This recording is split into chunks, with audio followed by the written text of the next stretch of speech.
May 10th, 1940. Northern France, 0430 hours.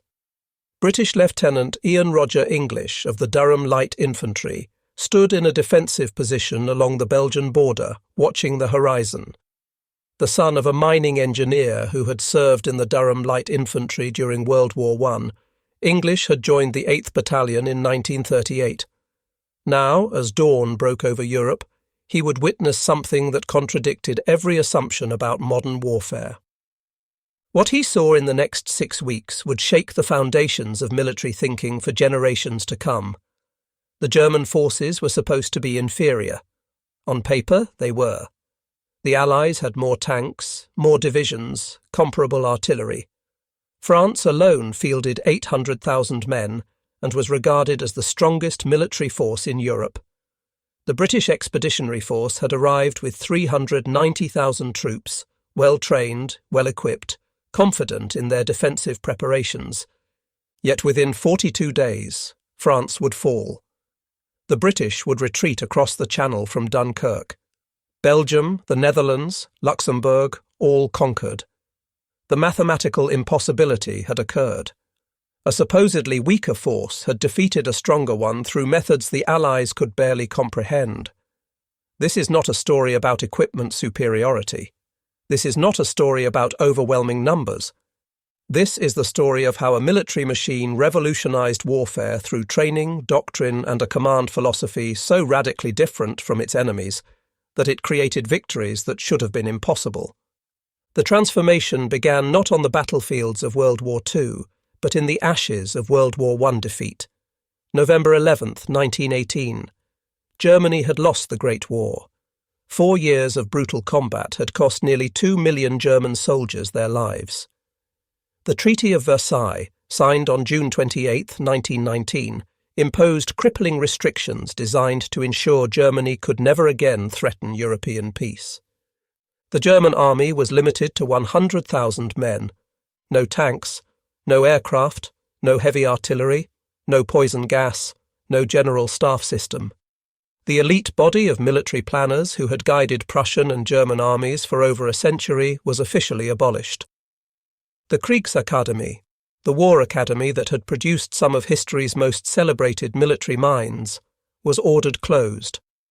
Germany's military future appeared bleak. Most nations would have accepted these limitations and rebuilt slowly within the constraints. The Germans did something different. They turned restriction into innovation, limitation into opportunity. General Hans von Seeckt, appointed to lead the reduced Reichswehr in 1920, made a decision that would reshape military history. If Germany could only have 100,000 soldiers, they would be the best 100,000 soldiers in the world. Von Seeckt's vision was revolutionary. He chose to create a cadre force, an army where every soldier was trained to levels far exceeding their current rank. This was not mere optimism. This was systematic preparation for the day when restrictions would lift and rapid expansion would become possible. Every single man would be trained not just for his current role, but for positions 2 levels above his rank. A squad leader would be trained to command a company commander would be trained to lead a battalion commander would be trained to direct a brigade. This was not theoretical training conducted in classrooms alone. This was intensive, practical preparation that assumed every leader might suddenly find themselves in charge of a much larger force. The philosophy had deep roots stretching back through Prussian military history. The Prussian military tradition emphasized something called Auftragstaktik, mission-type tactics. The concept was revolutionary in its simplicity and radical in its implications. A commander would be given a mission objective and told what needed to be accomplished, but not how to accomplish it. This stood in stark contrast to the command philosophies of most armies, where detailed orders specified not just objectives, but the precise methods for achieving them. Auftragstaktik required trust. It required subordinates who could think independently. It required leaders at every level who understood not just their own mission, but the intent of commanders 2 levels above them. The German training system was designed to create exactly these leaders. Between 1919 and 1933, even under the severe restrictions of the Versailles Treaty, the Germans conducted war games on an unprecedented scale. These were not simple exercises with small units. These were massive, systematic simulations of modern warfare conducted across multiple levels of command simultaneously. Officers practiced coordinating infantry, artillery, and theoretical armoured forces that Germany was not yet allowed to possess. They wargamed scenarios involving divisions, corps, and entire armies using forces that existed only on paper. The exercises were brutally honest. Mistakes were analysed without mercy. Successes were studied for replication. Every officer who participated was expected to prepare after-action reports that would be circulated throughout the officer corps. They studied the lessons of World War I with unflinching analysis. The static trench warfare that had consumed millions of lives was not the future. That style of combat had nearly destroyed Germany. Movement was the future. Speed was the future. The ability to make decisions faster than the enemy was the future. These conclusions were not philosophical musings. They became the foundation of systematic military development. The General War School, though officially disbanded by Versailles Treaty requirements, continued its work in various forms. Selected officers underwent intensive courses that covered far more than military tactics alone. They studied logistics, understanding that armies moved on supply lines. They studied transportation, recognizing that railroads and motor vehicles would define modern warfare. They studied enemy intelligence, learning to understand opponent capabilities and intentions. They studied economics, recognizing that industrial capacity would determine long-term military power. They studied foreign policy, understanding how diplomatic relationships shaped strategic options. The curriculum was comprehensive because the Germans understood that modern warfare required more than tactical skill. It required officers who could think strategically, operationally, and tactically all at once. The training emphasized something that would become crucial in the coming war: independent thinking within a framework of clear intent. German officers were taught explicitly that it was better to make a good decision immediately than to wait and make a perfect decision later. In battle, hesitation was death. Opportunity was fleeting, appearing and vanishing in moments. A commander who waited for perfect information, who delayed action until every uncertainty was resolved, would watch opportunities vanish. This principle was drilled into every officer through countless exercises designed to create pressure, uncertainty, and chaos. The Germans recognized that battle was fundamentally chaotic. No plan survived first contact with the enemy intact. Therefore, officers needed to be comfortable operating in chaos, making decisions with incomplete information, adapting as circumstances changed. This created a culture where junior officers were expected to seize initiative without waiting for permission, where squad leaders were expected to think like company commanders, understanding not just their immediate task, but how their actions contributed to larger objectives, where every soldier understood that in the chaos of battle, the man on the ground often had better information than the general in headquarters miles away. The philosophy extended to something called Führen vorn, leading from the front. German commanders did not direct battles from comfortable headquarters miles behind the lines.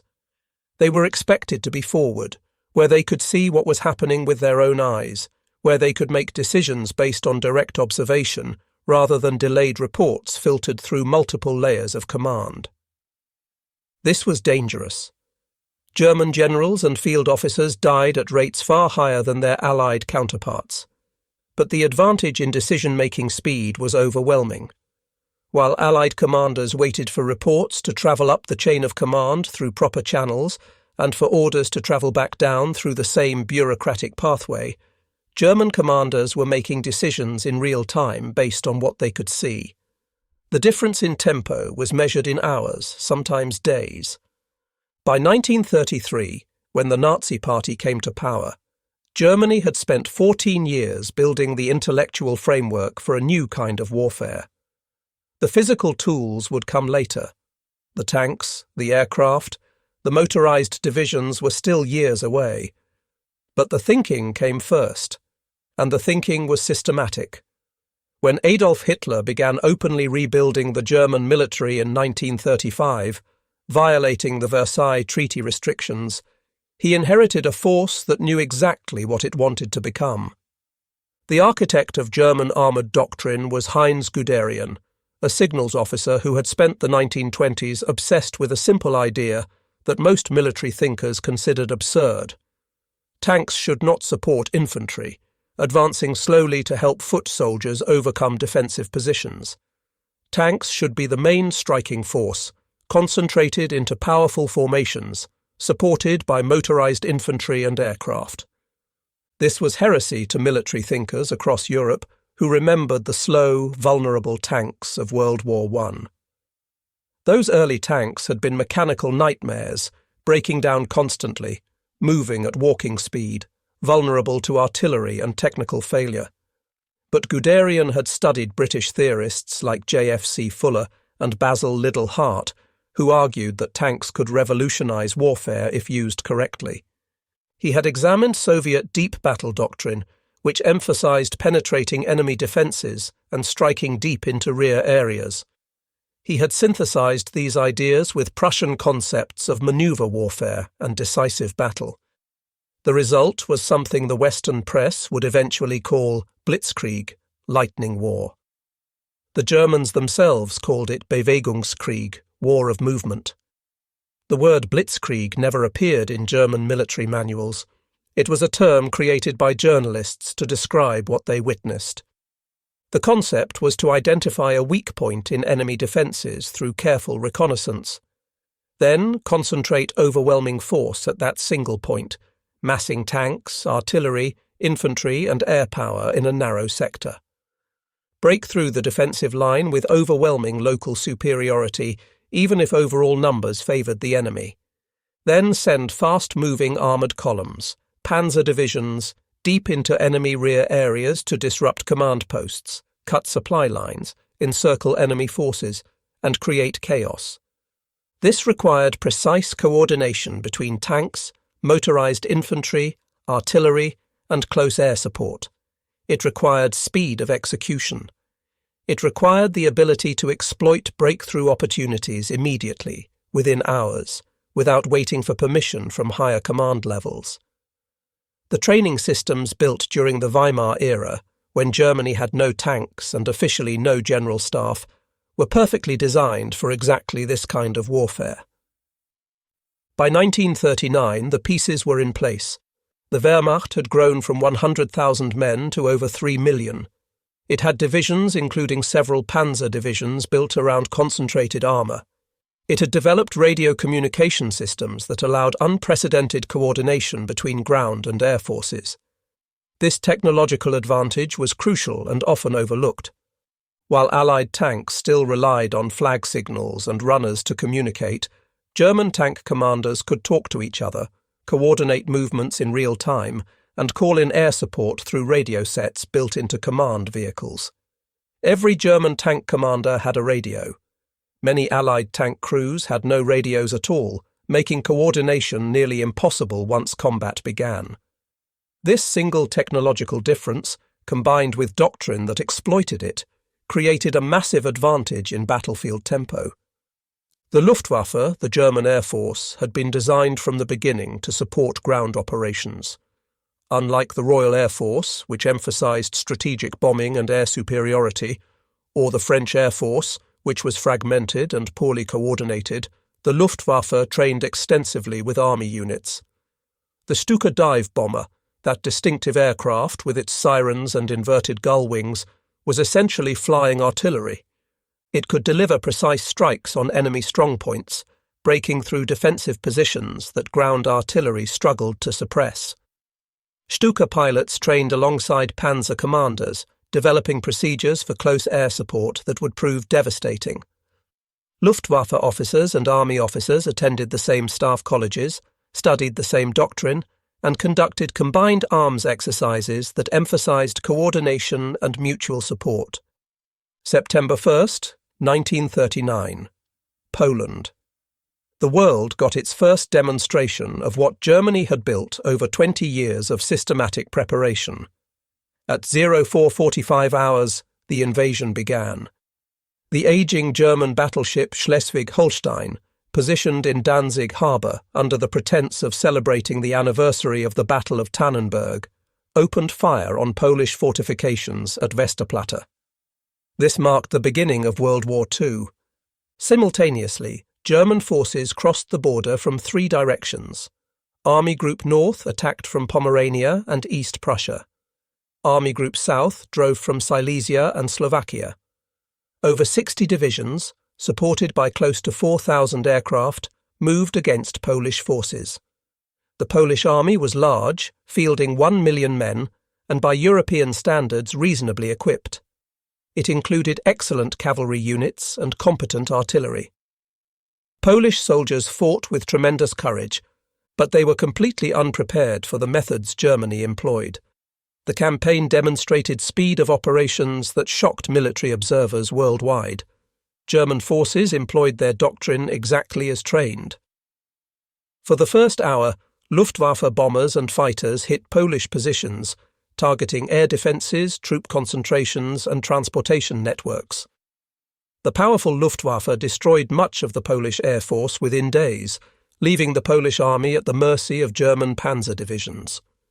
Armoured columns advanced over 100 miles in the first 5 days, a pace that seemed impossible to traditional military thinking. The Luftwaffe achieved air superiority within 48 hours through systematic attacks on Polish airfields, then turned to supporting ground operations and bombing infrastructure. Panzer divisions punched through Polish defensive lines at weak points identified by reconnaissance, then raced deep into rear areas. Polish forces found themselves surrounded, cut off from supply, unable to coordinate counterattacks because their command posts had been overrun or destroyed. The speed with which German tank units cut through Polish lines gave a new name to the lexicon of warfare. The combination of air power and armour in mobile warfare created results that defied conventional expectations. Within 2 weeks, the campaign's outcome was certain. Polish forces launched a counterattack at the Bzura River from September 9th to 15th, hoping to exploit German activity in the centre. But German Army Group South moved to counter this, channeling the Poles into a battle on a narrow front where they were again encircled. Meanwhile, Heinz Guderian's columns pushed hard into the east. On September 17th, the Soviet Union invaded eastern Poland from the east, sealing Poland's fate. The last operational Polish unit surrendered on October 6th. Total German casualties were 14,000 dead or missing and 30,000 wounded out of 1,250,000 troops involved. Polish casualties numbered 66,000 dead, 130,000 wounded, and 400,000 captured out of 800,000 troops. The campaign lasted 35 days from invasion to capitulation. But Poland was viewed by many Western observers as inadequately prepared, using obsolete tactics against modern methods. British and French military leaders convinced themselves that German success against Poland proved nothing about how they would perform against first-rate militaries. The real test would come against France and Britain. That test came on May 10, 1940. At dawn, German forces invaded the Netherlands, Belgium, Luxembourg and France simultaneously. The attacks involved careful planning, deception and coordination. The Allied plan was called the Dial Plan, named after the Dial River in Belgium. French and British forces would advance into Belgium to meet the German attack, creating a defensive line along natural barriers. It was sound, conventional military thinking based on assumptions about how Germany would attack. The Allies expected Germany to repeat its World War I strategy, advancing through Belgium in a wide, sweeping movement. French forces deployed accordingly, moving their best units, including 3 armoured divisions, forward into Belgium. The British Expeditionary Force, 390,000 strong, moved to take positions alongside French units.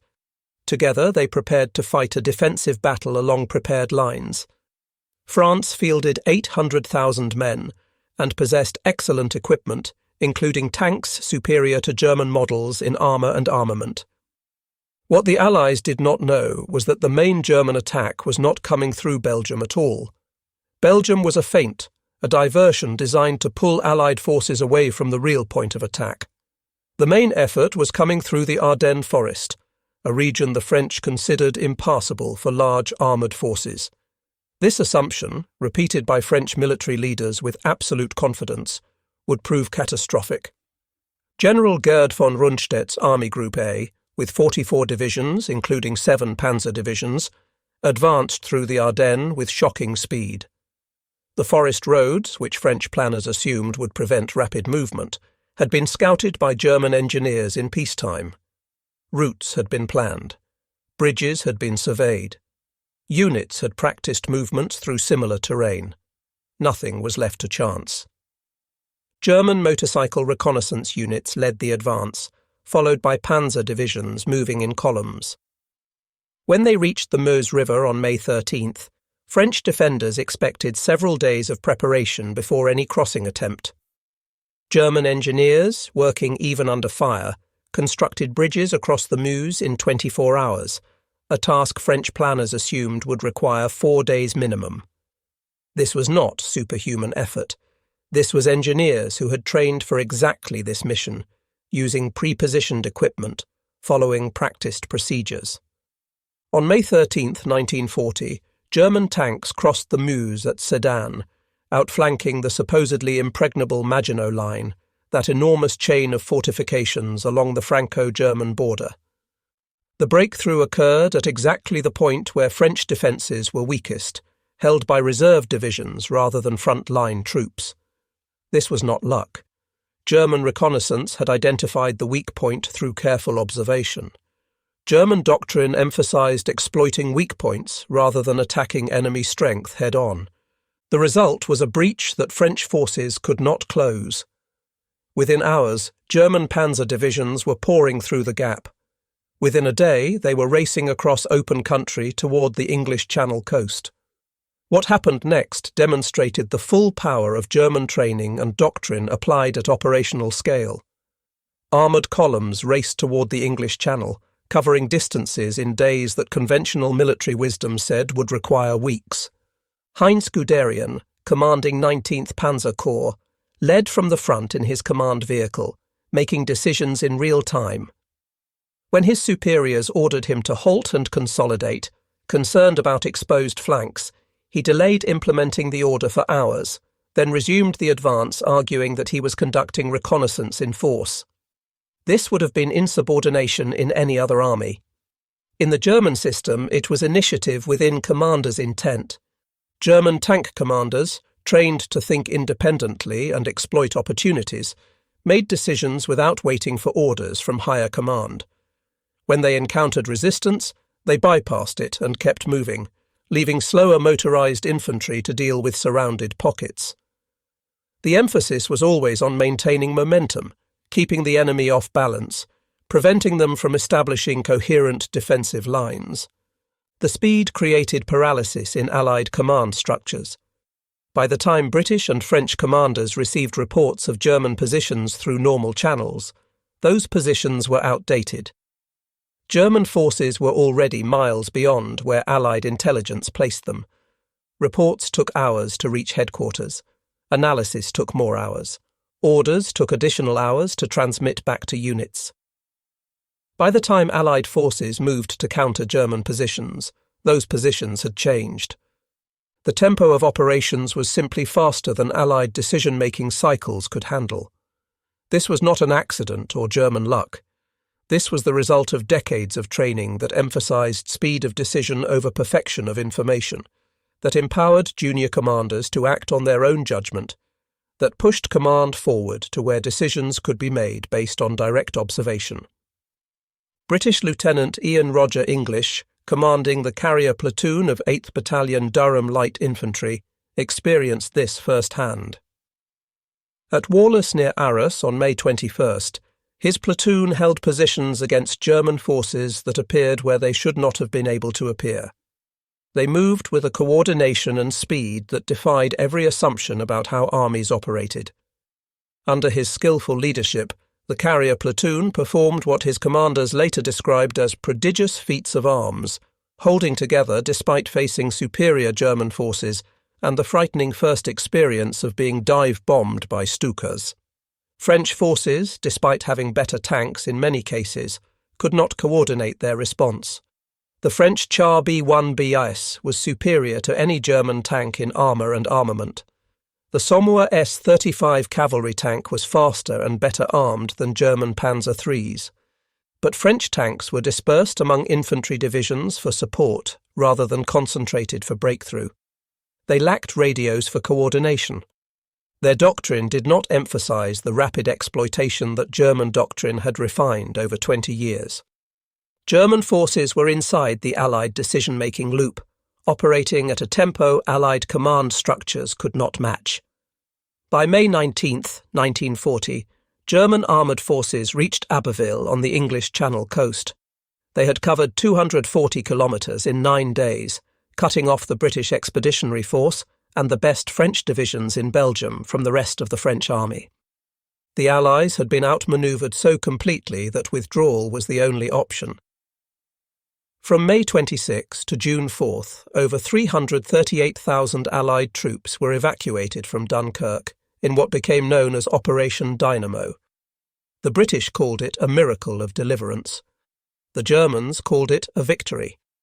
The facts supported both interpretations. The Battle of France was not won by superior equipment. This point cannot be emphasized enough because it contradicts popular mythology. German tanks were actually inferior to French tanks in armour and armament in many head-to-head comparisons. The Germans had fewer tanks overall than the combined Allied forces. Only 10% of the German army was motorised. The vast majority still relied on horses for transportation, exactly as armies had for centuries. The victory came from doctrine, from training, from command philosophy. German forces concentrated their armour into powerful panzer divisions instead of dispersing it among infantry for support. German commanders made decisions at the speed of battle instead of the speed of bureaucracy. German soldiers at every level understood their mission and were trained to seize initiative when opportunities appeared. French historian Marc Bloch, who fought in the campaign and later wrote a searing analysis titled Strange Defeat, described what he called the Germans' embarrassing skill in appearing where they ought not to have appeared. This was not magic or supernatural ability. This was the result of reconnaissance finding weak points, command making rapid decisions to exploit those weak points, and subordinate commanders executing those decisions with initiative and speed. The training system that created this capability was unlike anything the Allies possessed. From the very beginning of basic training, German soldiers were taught to think 2 levels above their rank. This was not aspirational. This was systematic instruction with measurable standards. Squad leaders participated in company-level exercises where they had to make decisions normally made by captains. Company commanders trained in battalion operations, directing forces 3 times larger than their normal command. The exercises were not scripted. They were designed to create chaos, friction, and uncertainty. Officers were given incomplete information and forced to make decisions anyway. They were punished for hesitation and rewarded for initiative even when that initiative led to mistakes. The lesson was clear. In combat, doing something was almost always better than doing nothing. Waiting for perfect information meant watching opportunities vanish. Map exercises were conducted at every level from squad to army group. These were not simple classroom exercises with an instructor lecturing about theory. They were intense simulations where officers had to formulate orders quickly, clearly, and precisely under time pressure. The emphasis was always on speed of decision. In combat, the side that made decisions faster would seize and maintain initiative. Junior officers learned this principle so thoroughly that it became instinct, automatic rather than deliberate. As one German officer later explained when describing their training methods, map exercises were the best method of teaching. Without great effort, many decisions were required, and officers, especially young officers, were forced to formulate their orders quickly, clearly, and precisely. During these exercises, all participants had to make decisions and act accordingly. This was done at all levels. Using terrain models or map exercises, a company commander trained his platoon leaders, while platoon leaders trained their squad leaders. The general staff selection process was extraordinarily competitive, creating an elite within an elite.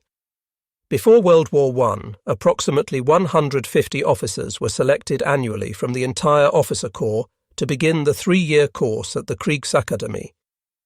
These were not political appointments. Selection was based on competitive examination that tested tactics, military history, mathematics, and languages. The examination was designed to identify intelligence, creativity, and leadership potential. At the end of the 3-year course, roughly 30% of those candidates passed final examinations.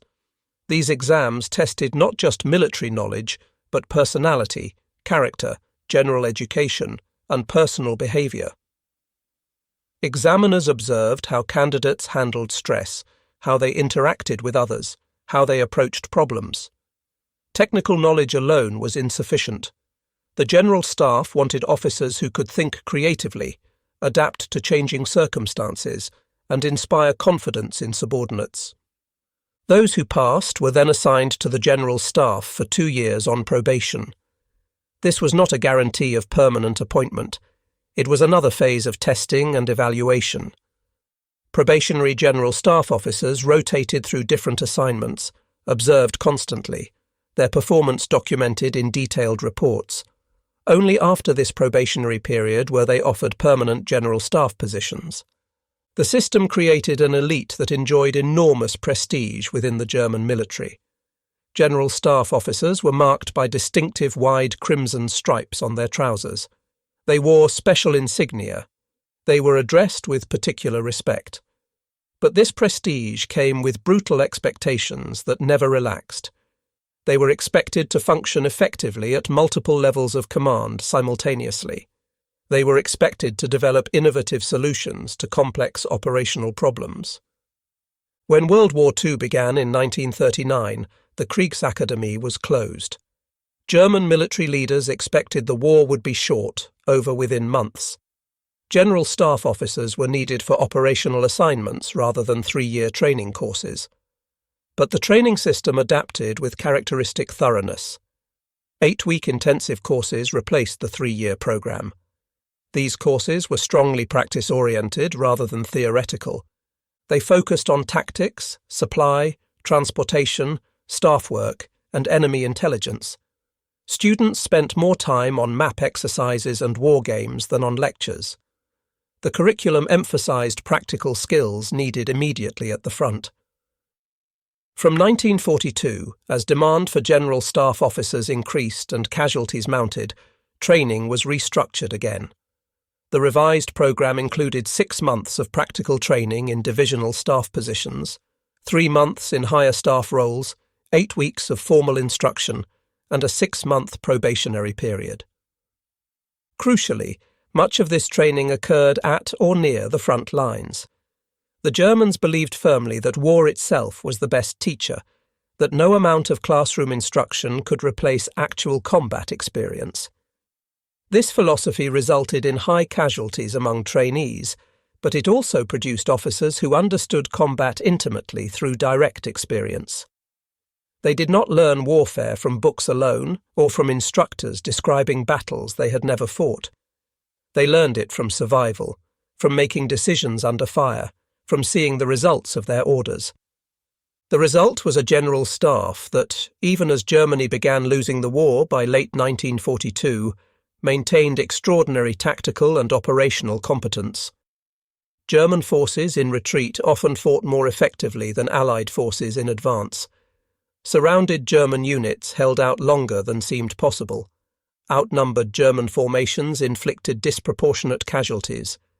This was not fanaticism alone. This was professional military competence woven into the organizational culture. The decentralized command philosophy created flexibility that Allied forces struggled to match even after learning about it.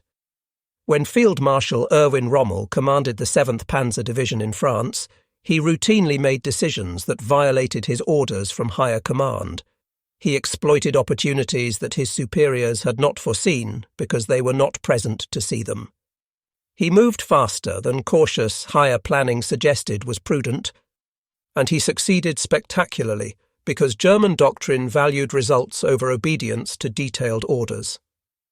His 7th Panzer Division earned the nickname Ghost Division because higher command often did not know where it was.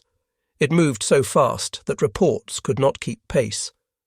But Rommel understood the intent of the overall campaign. Within that intent, he had freedom to act, and he acted aggressively. This was not chaos or indiscipline. This was disciplined initiative, a subtle but crucial distinction. Every German commander understood the intent of the overall operation through a system of mission briefings that emphasized not just what to do, but why it needed to be done. Within that intent, they had freedom to determine how to accomplish their assigned missions. If circumstances changed, if opportunities appeared that the original plan had not anticipated, if the original plan became impossible due to unexpected enemy actions, commanders were expected to adapt. Waiting for new orders was considered a failure of leadership at every level. This philosophy had risks that became more apparent as the war progressed. Commanders operating with high autonomy could make decisions that did not align with strategic goals they did not fully understand.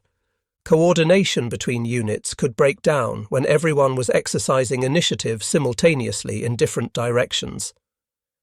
As the war progressed and Germany found itself on the defensive fighting superior numbers, the system showed its limitations. Static defensive warfare required tighter coordination and more centralized control than the decentralized philosophy naturally provided. But in the offensive operations of 1939 through 1941, Auftragstaktik created tempo that Allied forces could not match. German units moved, adapted, and exploited opportunities while Allied units waited for orders and permissions. The psychological impact was as important as the tactical advantage. Allied soldiers fighting Germans often felt they were fighting an enemy who could anticipate their moves, who appeared where they should not be, who moved faster than seemed possible.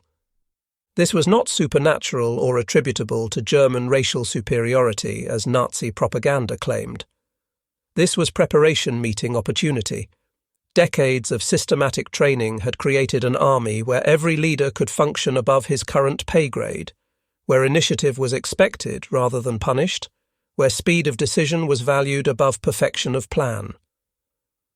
The disaster of France in 1940 forced Allied militaries to completely rethink their approach to command and training. British and American officers studied German methods intensively, trying to understand what had gone wrong and how to counter it. General George Patton, who had studied German military literature during his youth, began implementing similar principles in American armored forces with modifications for American military culture. He emphasized short, sharp, furious campaigns. He told subordinate commanders to stay mobile, to keep constant pressure on the enemy, to exploit success rather than waiting for permission to advance. By 1944, when Patton's Third Army broke out of Normandy, American forces were operating at tempos that rivaled German capabilities. The Soviet Union, which bore the brunt of German offensive operations in 1941, learned through catastrophic defeat. When Operation Barbarossa launched on June 22, 1941, German forces achieved some of the most devastating victories in military history. 3 million German soldiers invaded along a front stretching from the Baltic Sea to the Black Sea, the largest military operation in human history. In the opening weeks, the Wehrmacht encircled hundreds of thousands of Soviet troops in massive cauldron battles at Bialystok, Minsk, Smolensk, Uman and Kiev. German panzer divisions advanced hundreds of kilometers in weeks. By the end of 1941, over 3 million Soviet soldiers were prisoners of war. The initial German success seemed to validate every aspect of their doctrine and training. But the Soviets adapted with brutal pragmatism. They learned to create defense in depth that could absorb German breakthrough attempts without collapsing. They learned to keep operational reserves positioned to counterattack German spearheads once they had advanced beyond their supporting infantry. They learned that German armoured columns, when they advanced too far too fast, had vulnerable flanks that could be attacked. Most importantly, Soviet commanders began to match German tempo of operations. What had worked devastatingly against slow-moving Allied forces in France worked less well against opponents who could match German speed of decision. By 1943 at Kursk, the Soviets were executing operational maneuvers that rivaled German sophistication. By 1943, the advantage had shifted decisively. Allied forces had learned to use combined arms coordination that rivaled German capabilities. They had developed their own rapid decision-making processes and mission command systems. American armor doctrine explicitly borrowed German concepts adapted for American conditions. British forces, after hard lessons in North Africa, reformed their training and tactical systems. And critically, the Allies had industrial production that Germany could not hope to match. American factories alone produced more tanks, aircraft, trucks, and ammunition than Germany, Italy, and Japan combined. The Soviet Union, despite losing enormous territory and population, relocated factories beyond German reach and outproduced Germany in most categories of weapons. No amount of tactical excellence could overcome this material imbalance indefinitely. But the lessons of German effectiveness remained relevant even in defeat. German forces in Normandy in 1944, fighting a defensive battle against overwhelming odds, inflicted casualty rates that shocked Allied commanders. Between D-Day on June 6 and the end of August 1944, 83,000 British, Canadian and Polish troops became casualties in the Normandy campaign, with almost 16,000 killed. The German army was fighting with complete Allied air superiority, meaning Luftwaffe support was nearly non-existent. German forces faced critical supply shortages because Allied aircraft interdicted transportation networks. They were outnumbered in tanks, artillery, and infantry. Despite these crushing disadvantages, they demonstrated tactical excellence that prolonged the campaign far beyond what Allied planners had expected. This was not fanaticism alone, though ideological commitment played a role. This was the product of a military culture that had spent decades preparing for exactly this kind of warfare. German soldiers at every level understood their mission in the context of larger operations. They understood commanders' intent, allowing them to adapt when situations changed. They had been trained to make decisions under pressure without waiting for orders. The non-commissioned officer corps deserves particular emphasis in understanding German effectiveness. German NCOs were not simply enforcers of discipline who maintained order and relayed officers' commands. They were junior leaders, systematically trained to think at levels far above their rank. A German squad leader, typically holding the rank of Unteroffizier, was expected to understand platoon and company operations in detail. The quality of the German NCO in World War II was that he was not just able to lead his squad, but that he could make a valuable contribution by thinking himself into the position of the platoon or even the company commander. A squad leader had to be able to lead his squad and employ his weapons effectively. But this was not enough. He had to be able to lead a platoon. He had to be able to think on the level of the company. This system was characteristic of all German army command levels. Many German NCOs could step into officer roles if needed and perform adequately. This meant that when casualties occurred among officers, which happened with grim regularity in combat, units could continue functioning effectively. The leadership depth went down to the lowest levels of the organization. Platoons that lost their lieutenant could be led by the senior sergeant. Companies that lost their captain could be commanded by the senior platoon sergeant until an officer replacement arrived. Training for NCOs emphasized the same fundamental principles as officer training. They participated in map exercises where they had to make decisions at company and battalion level. They practiced decision-making under pressure using the same methods officers used. They studied combined arms operations, understanding how artillery, infantry, armour and air support worked together.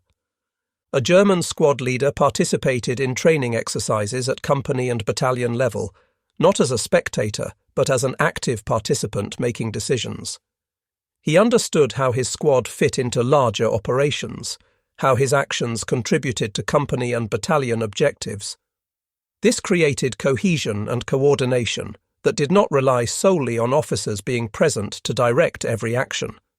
The comparison with Allied NCOs was stark and significant. British and American NCOs were often excellent at their specific level of command. A British sergeant could be superb at leading his section. An American platoon sergeant could be outstanding at his job, but they were not systematically trained to think multiple levels above their position. When officers became casualties, Allied units often lost significant effectiveness because NCOs had not been prepared to step up to officer-level decision-making. The German system assumed that casualties would occur, that communications would break down, that chaos was the natural state of battle. Training reflected these assumptions. Every non-commissioned officer was prepared to function at least one level above his current position. This redundancy in leadership created resilience under the catastrophic conditions of modern combat, where casualties among junior officers were horrific.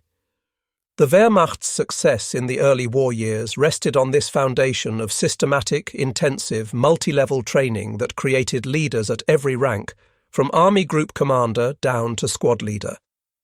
It was reinforced by doctrine that emphasized speed of action, maneuver over attrition, and concentration of force at decisive points. It was enabled by technology, particularly radio communications that allowed the tempo of operations the doctrine required, but technology alone was not sufficient to explain German success. The Allies had radios too. French forces had radios. British forces had excellent communication equipment. What they lacked was a command culture that fully exploited the potential of instant communication to increase tempo of operations. German commanders expected to communicate with subordinates constantly, giving brief updates of intent and receiving rapid reports of changing situations. This created a shared understanding of the battlefield that allowed rapid adaptation without lengthy coordination procedures. When opportunities appeared, exploitation could begin immediately, because subordinate commanders understood what their superiors wanted to achieve and had authority to act without waiting for specific permission. The combination of technology and doctrine created capabilities greater than either element alone could provide. The greatest tribute to German effectiveness came from their enemies after the war. American and British military institutions studied German methods with intense focus, trying to distill lessons that could be applied. The United States Army conducted extensive interviews with German generals and staff officers. The British analysed German training methods and organisational structures. Both recognised that German operational and tactical methods had proven superior despite strategic failure and material inferiority. The concept of mission command became central to Western military doctrine explicitly because it had proven so effective in German hands. The emphasis on initiative at lower levels became standard in American and British training. The focus on tempo of operations, on making decisions faster than the enemy, became a key measure of military effectiveness. These were not abstract concepts. These were practical lessons learned through defeat and study. The United States Army's air-land battle doctrine of the 1980s was explicitly based on German operational concepts from World War II. The emphasis on speed, agility, synchronized combined arms operations, and deep strikes into enemy rear areas all echoed what the Wehrmacht had demonstrated decades earlier. The intellectual debt was acknowledged openly in doctrinal publications and training materials. Modern military forces around the world now teach mission command as a fundamental principle of leadership and operations. The idea that subordinates should understand commanders' intent and have freedom to execute within that intent is now considered standard best practice. Training emphasizes initiative and decision-making under pressure. officers are taught to think 2 levels above their current position. These are direct inheritances from German methods studied and adapted. But in 1940, this was revolutionary rather than standard. It gave Germany a decisive advantage in the opening years of the war, an advantage that could only be overcome when opponents learned similar methods and backed them with industrial production Germany could not match. The story of German military effectiveness in World War II is ultimately a story about preparation, training, and doctrine applied systematically over decades. It demonstrates conclusively that how an army thinks, how it trains its leaders, how it structures decision-making processes, these intangible factors can be as important as numbers and equipment. The Wehrmacht of 1940 had fewer tanks than the Allied forces it defeated. It had fewer motorized units proportionally. Overall force ratios were comparable, but it had spent 20 years developing training systems that created leaders who could operate at a tempo Allied forces initially could not match. This does not diminish Allied bravery, sacrifice, or eventual success. British, French, Polish, Belgian, and Dutch soldiers fought courageously against an enemy operating with methods they had never encountered and were not trained to counter. Many Allied units performed superbly with the doctrine and training they had been given.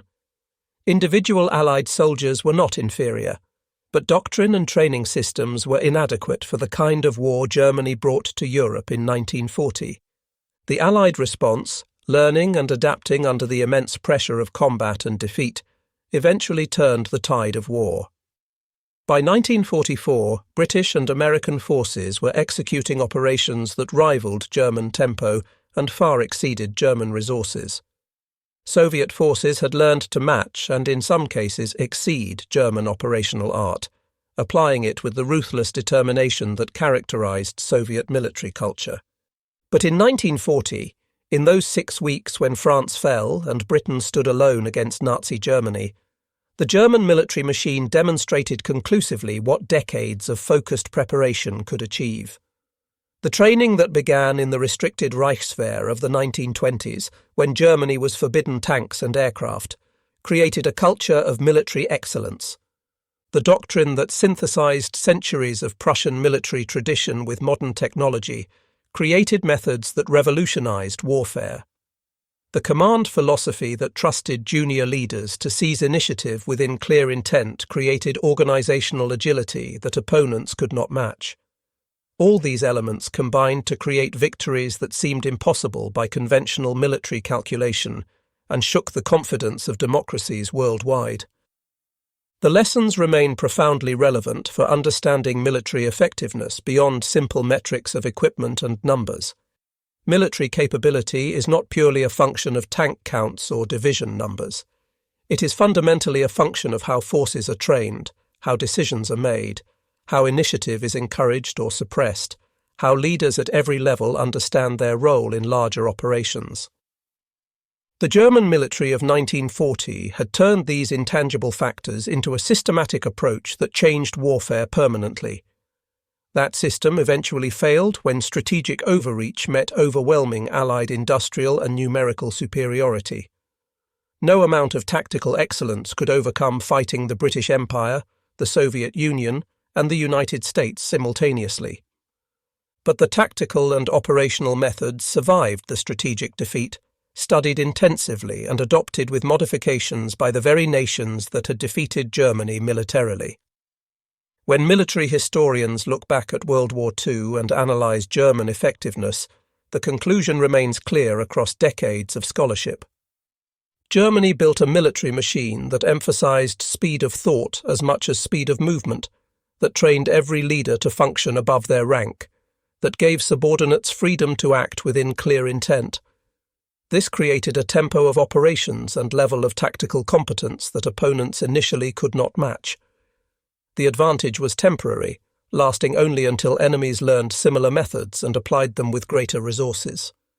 But for a critical period in history, it created victories that reshaped the war and demonstrated principles that would reshape all modern warfare. The German military of 1940 was not invincible, as Nazi propaganda claimed. It was simply operating on principles opponents had not yet mastered, applied by leaders trained systematically over 2 decades. Once those principles became common knowledge, once Allied forces adopted similar methods and backed them with overwhelming industrial resources and numerical superiority, the advantage disappeared completely. But the achievement remains historically remarkable and worthy of serious study divorced from ideological considerations. Through systematic training, coherent doctrine, and command philosophy that trusted subordinates, Germany created a force that could defeat numerically superior enemies through speed, coordination, and initiative. That achievement, studied and learned from by all modern professional militaries, stands as testimony to the enduring power of how an army thinks, how it prepares its people, and how it leads in combat. The methods pioneered by the Wehrmacht, stripped of their association with Nazi ideology, became foundational elements of Western military doctrine and remain relevant to understanding military effectiveness in any era. The transformation of enemy soldiers like British Lieutenant Ian Roger English, who witnessed German effectiveness firsthand and later became a highly decorated officer, represents the broader recognition that what Germany achieved militarily was worth studying and learning from, even by those who had fought against it. English himself would go on to win the Military Cross 3 times for his leadership and tactical skill, applying lessons learned from facing an enemy that had redefined modern warfare. His journey from witnessing German effectiveness at Warlus in May 1940 to becoming one of only 24 British soldiers to earn the Military Cross 3 times during the war reflects the broader Allied learning process. The story of German military effectiveness is not a story of superiority or inherent advantage. It is a story of what systematic preparation, coherent thinking, and rigorous training can achieve when applied consistently over decades.